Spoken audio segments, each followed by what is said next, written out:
The adhan which is given into the ears of the newly born baby, is its purpose mostly for the parents themselves? Is it to affect their psyche, or is it for the child's? Both.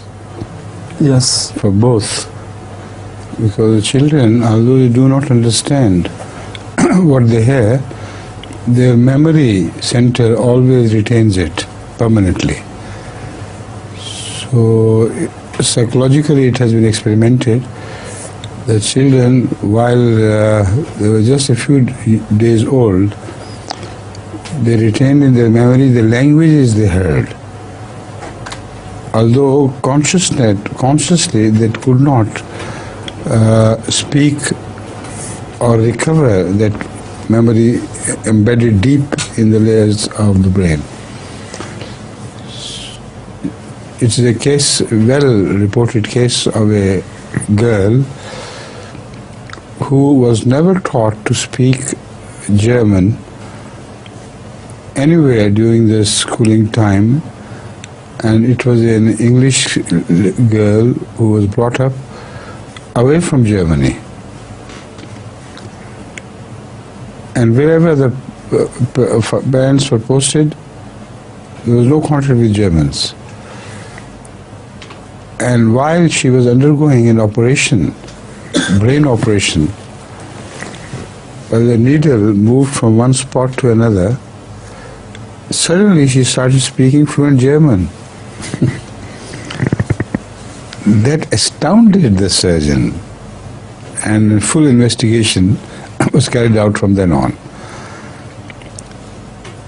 And later on, the parents, after full questioning of remember how could this be possible, they said, oh yes, while she was a few days old, we had a nursing mother for her, who was a German lady, who was habitually a woman who would talk to herself when alone. So while the parents were away and she had only the child to take care of, she went on speaking to herself of her old past and this and that, all the stories and things.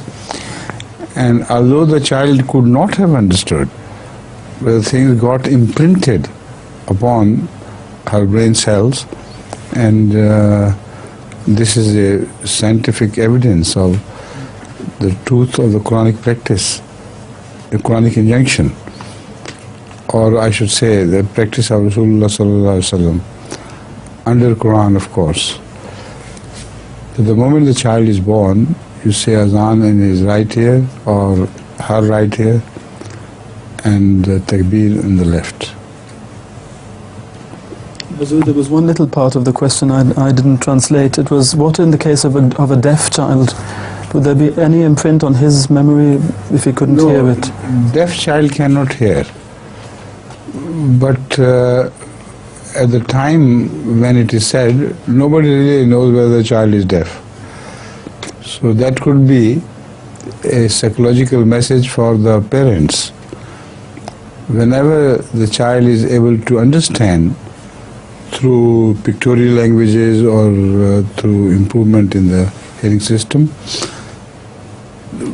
parents should pay stress, emphasize the importance of La ilaha illallah and teach it to the child. Assalamu alaikum. Assalam. Where's your wife? She's still in Qadian. She's still in Qadian. Is it right? Yes. She likes Qadian so much that she likes it. No, but inshallah, make Qadian her home. Inshallah, we'll try to get her over. Is it right? Inshallah. MashaAllah. Sir,